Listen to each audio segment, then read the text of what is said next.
महर्षि पतंजलि ने अपने योग सूत्र के समाधिपाद के प्रथम सूत्र में ये कहा, अथ योगानुशासनम, अर्थात अब योग शास्त्र प्रारंभ होता है। और दूसरे सूत्र में उन्होंने योग की परिभाषा बताई थी, योगश्चित्त वृत्ति निरोधः। योग क्या है? योग चित्त वृत्तियों का निरोध है। इन दो सूत्रों पर मैंने लंबी व्याख्या आपको पूर्व में ही बता दी है, इस पर लेक्चर हो चुका है।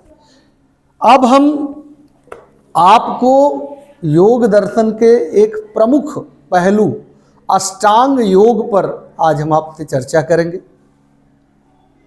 अष्टांग योग क्या है? चूंकि ये सारे कॉम्पिटिटिव एग्जाम में ये प्रश्न आते हैं, अष्टांग योग किसको कहते हैं। तो महर्षि पतंजलि ने योग सूत्र के साधन पाद के 29वें सूत्र में अष्टांग योग को बताया है। क्या बताया है? यम नियम आसन प्राणायाम प्रत्याहार धारणा ध्यान समाधयो अष्टावंगानी। योग के 8 अंग हैं। योग रूपी जो एक महल है उसमें 8 स्टोरी हैं। आप ऐसे कर सकते हैं, 8 स्टोरी हैं। अथवा आप इस रूप में समझ सकते हैं कि जैसे योग जहां पर स्थित है वहां 8 दरवाजे हैं। 8 दरवाजे को क्रॉस करेंगे, पार करेंगे, तब आप योग की सर्वोच्च स्थिति तक पहुंच पाएंगे। योग का प्रारंभ पहले दरवाजे से ही हो जाता है, फर्स्ट फ्लोर से ही योग प्रारंभ हो जाता है। और सर्वोच्च स्थिति जो योग की होती है वो 8वें फ्लोर में होती है। तो वो 8 फ्लोर कौन कौन से हैं? यम, नियम, आसन, प्राणायाम, प्रत्याहार, धारणा, ध्यान और समाधि। ये 8 स्तर है, 8 फ्लोर है योग के। पहला क्या है? यम। यम क्या है भाई? यम 5 होते हैं। साधन पाद के 30वें सूत्र में महर्षि पतंजलि कहते हैं कि अहिंसा सत्य अस्तेय ब्रह्मचर्य अपरिग्रहाः यमाः। अहिंसा, सत्य, अस्तेय, ब्रह्मचर्य और अपरिग्रह ये यम है। ये 5 यम है। अब डिटेल क्या है? पहला है अहिंसा। अहिंसा किसको कहते हैं? अभी तक आप लोग क्या जानते हैं अहिंसा के बारे में? अहिंसा का मतलब आप क्या जानते हैं? कि किसी को न मारना, न पीटना, यही अहिंसा है। किसी को दुख न पहुंचाना। लेकिन महर्षि पतंजलि अहिंसा को के विषय में लिखते हैं, क्या कहते हैं? महर्षि पतंजलि के योग सूत्रों पर महर्षि व्यास ने उस पर एक भाष्य लिखा है जिसको व्यास भाष्य कहते हैं। उस व्यास भाष्य में उन्होंने अहिंसा के बारे में कहा है कि तत्राहिंसा सर्वथा सर्वदा सर्वभूतानाम अनभिद्रोहः। तत्र वहां, कहां? उन 5 यमों में अहिंसा पहले नंबर पर है। तो वहां अहिंसा सर्वथा और सर्वदा। सर्वथा मतलब हर रूप में, और सर्वदा मतलब हर समय। सर्वभूतानाम अनभिद्रोह, सभी भूतों अर्थात सभी प्राणियों के प्रति किसी भी प्रकार का द्रोह न रखना अहिंसा है। अहिंसा क्या है? किसी भी प्राणी के प्रति किसी भी प्रकार का और किसी भी समय द्रोह न रखना अहिंसा है। द्रोह किसको कहते हैं आप लोग जानते हैं? द्रोह सुने हो? क्या है द्रोह? उसके प्रति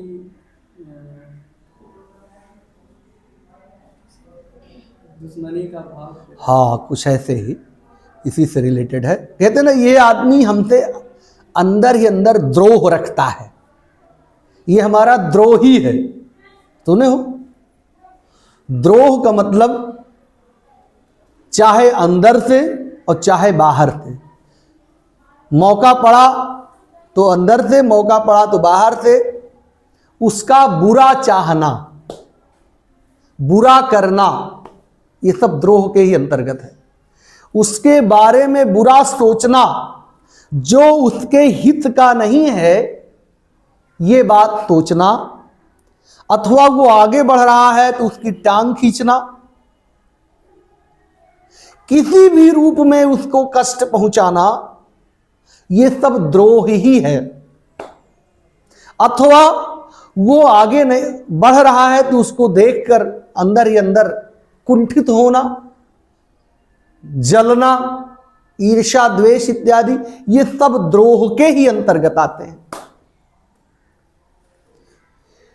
तो द्रोह न करना अहिंसा है और द्रोह करना हिंसा है। तो मतलब काटना तो, मारना पीटना तो बहुत बाहर की चीज है, बहुत ऊपर की चीज है। वो तो प्रथम दृष्टया ही हिंसा ही है, वो महाअहिंसा है। किसी पर प्रहार करना, किसी के बारे में बुरा भी सोचना, ये भी हिंसा ही है। तो किसी के बारे में मतलब केवल मनुष्यों के बारे में ही नहीं, किसी भी प्राणी के विषय में कहीं पर भी किसी भी प्रकार से बुरा सोचना अहिंसा है। ऐसा कौन कह रहे हैं? महर्षि व्यास कह रहे हैं ऐसा। बुरा सोचना हिंसा है। हाँ, बुरा मतलब बुरा केवल अच्छा, चाहे वो दूसरों के प्रति बुरा हो और चाहे खुद के प्रति बुरा हो, वो हिंसा ही है। और किसी भी प्रकार से पीड़ित करना, ये तो घोर हिंसा है। और सीधे काट के खा जाना, अब इससे बड़ा क्या हो सकता है? तो ये क्या है? ये 8 अंग हैं योग के, और 8 अंगों में पहला अंग ये यम है, और यम 5 हैं, और 5 यमों में पहला यम अहिंसा है। अर्थात योग रूपी जो महल है, उसका पहला दरवाजा, क्या पहले दरवाजे की पहली सीढ़ी, वो अहिंसा है। जिसके अंदर ये फलित नहीं है, वो योग उसके लिए नहीं है। आप जान लीजिए, जिसके अंदर ये नहीं है उसके लिए योग है ही नहीं। वो सिर्फ फिर मिथ्या प्रलाप करता है। अगर वो किसी को जानबूझकर कष्ट पहुंचाता है, किसी के बारे में बुरा सोचता है, किसी का पांव खींचता है, किसी को आगे बढ़ने से रोकता है, या किसी जीव की हत्या करके उसको खा जाता है, तो ये तो महापाप, महाअपराध है, और योग उसके लिए नहीं है। वो योग की बात भी मत करे। अगर असली में योग आपको जानना है तब, क्योंकि ये योग का पहला स्टेप है। मतलब ऐसे पांव उठाओ तो पहला अहिंसा ही मिलेगा। समझ गए ना? तो जितने बड़े बड़े तथाकथित योगी हैं, अगर उनके अंदर ये बातें हैं तो वो केवल नाम से योगी हो सकते हैं, काम से योगी नहीं हो सकते हैं। इस बात को अच्छे से आप समझ लीजिए, ठीक है? तो ये हुआ अहिंसा। सर इसमें एक सवाल। बिल्कुल सवाल करिए। सर अगर जानबूझ करके चोट ना पहुंचाना, फिर भी किसी को चोट लग जाना, तो वो हिंसा में आएगा या नहीं? देखिए, जानबूझ के आप नहीं पहुंचा रहे हैं, फिर भी किसी को चोट पहुंच गया, आपको पता कैसे चला कि उसको चोट पहुंच गया? वो बताया, तो आप उससे फिर क्षमा मांग लेंगे, तब ये मामला हिंसा का नहीं होगा। लेकिन आप जब जिस क्षण जाने कि आपसे उसको चोट पहुंची और आपने उससे क्षमा भी नहीं मांगी, तब आप पर अहिंसा की धारा हिंसा की धारा लगेगी। अगर आप जाने भी नहीं तो फिर हमें लगता है नहीं होगा। लेकिन प्रायः 99% केसेस में आदमी जान जाता है कि हमारी इस बात की इसको तकलीफ पहुंचेगी। न जानने को वो नाटक कर सकता है, ये मुझे तो पता ही नहीं था, आप इसको दिल से ले लेंगे, जबकि वो जानता है उसके दिल में लगाने के लिए ही बोला है।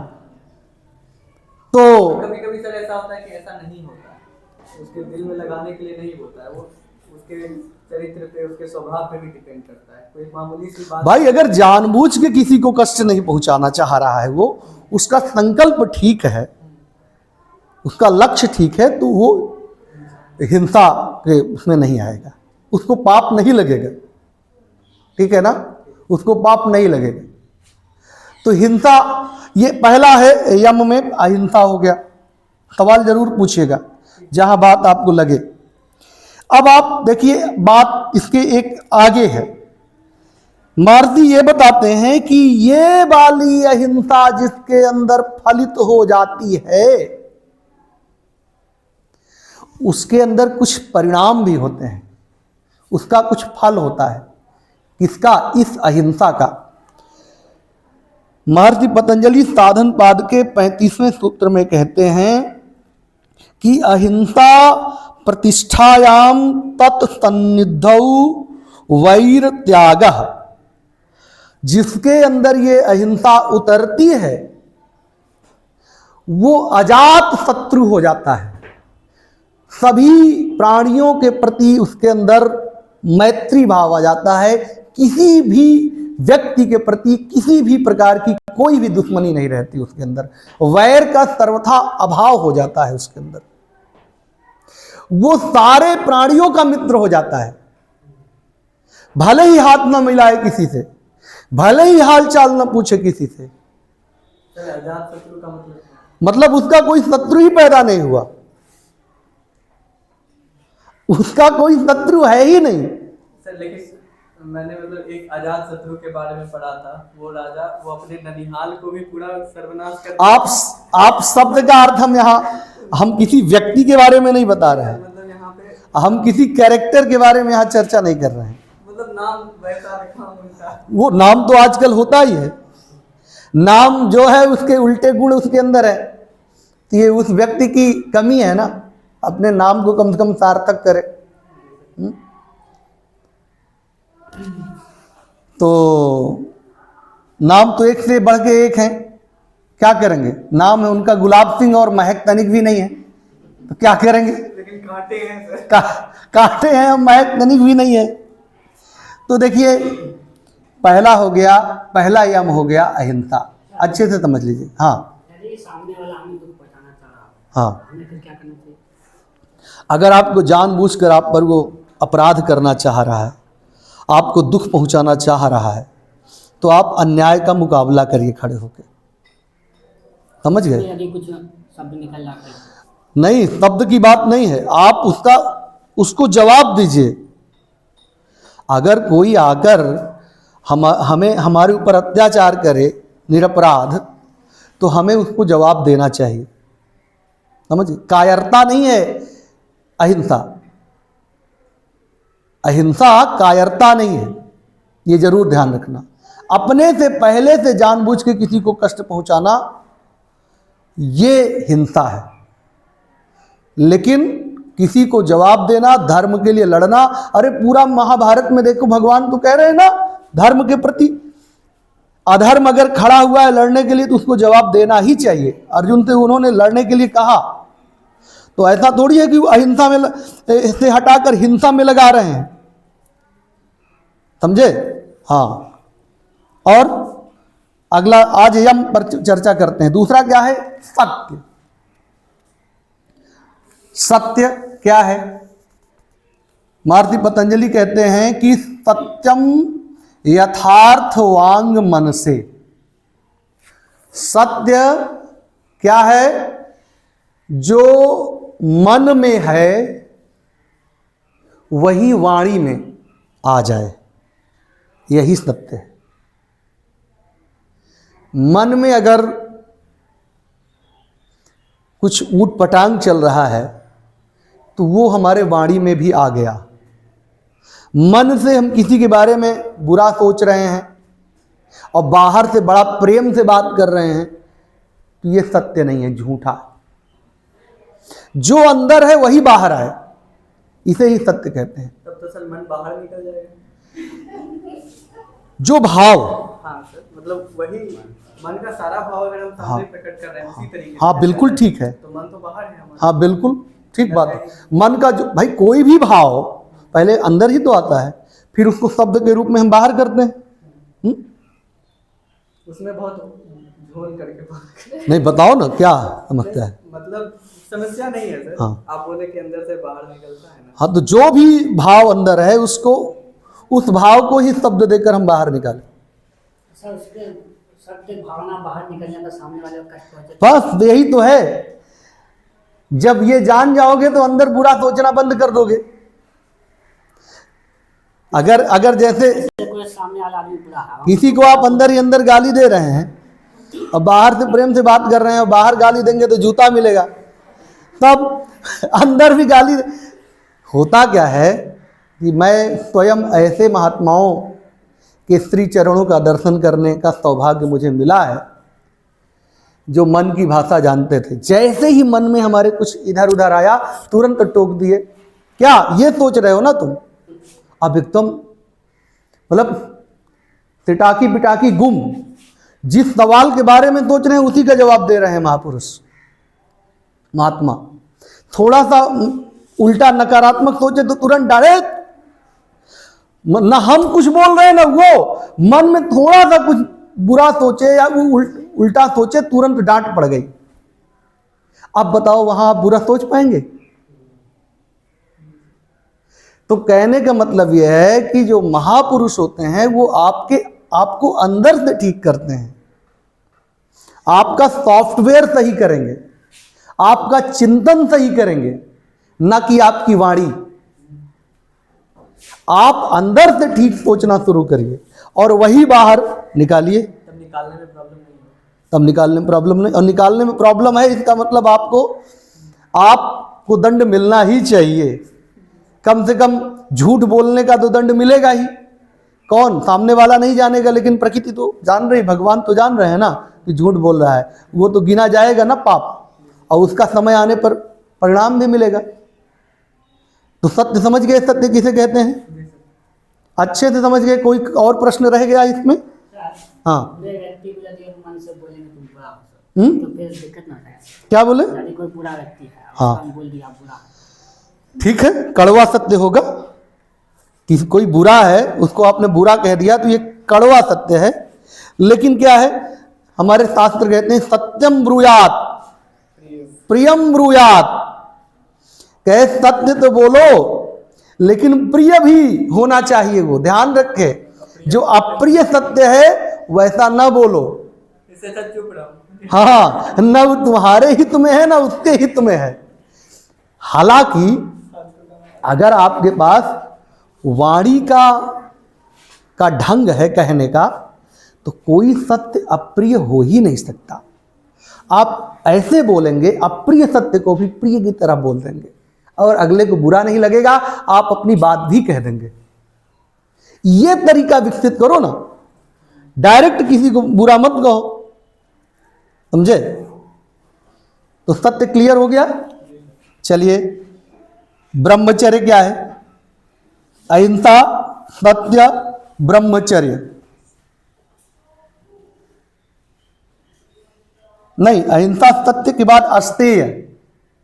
अस्तेय, अहिंसा पहले नंबर पर, अहिंसा दूसरे नंबर पर सत्य, और तीसरे नंबर पर अस्तेय।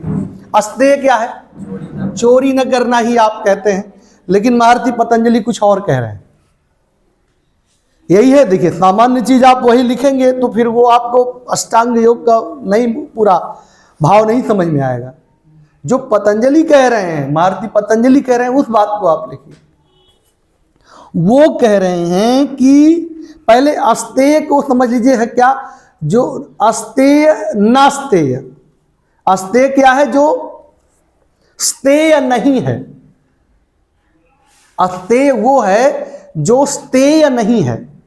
और स्तेय क्या है? जब स्तेय जान लोगे तब अस्तेय जान लोगे। आ हटाओ, आ हटा दोगे तो क्या बचेगा? स्तेय। तो स्तेय क्या है? कहे कि अशास्त्र पूर्वकम द्रव्याणाम परतः स्वीकरणम। किसी से अशास्त्र पूर्वक, शास्त्र में जो नियम बताया गया है उस नियम के विरुद्ध, उस नियम के प्रतिकूल किसी से कुछ स्वीकार करना, वो स्तेय है। मतलब अशास्त्र पूर्वक, नियम विरुद्ध ढंग से किसी से कुछ लेना, वो स्तेय है। और नियम विरुद्ध ढंग से किसी से कुछ न लेना, ये अस्तेय है। क्या बात समझ में आई? हाँ? अब मतलब जैसे भ्रष्टाचार है, क्या नियम है शास्त्र में कि आप इतने रुपए दोगे तब तुम्हारा ये काम होगा? तो ये स्तेय है, समझे? लेकिन जो नियम है उस नियम के अनुसार आपसे हम ले रहे हैं। जैसे आप, ये नियम है कि आपकी इतनी फीस लगेगी इस कक्षा में, और उतनी फीस ही हम आपसे ले रहे हैं, तो ये अस्तेय है।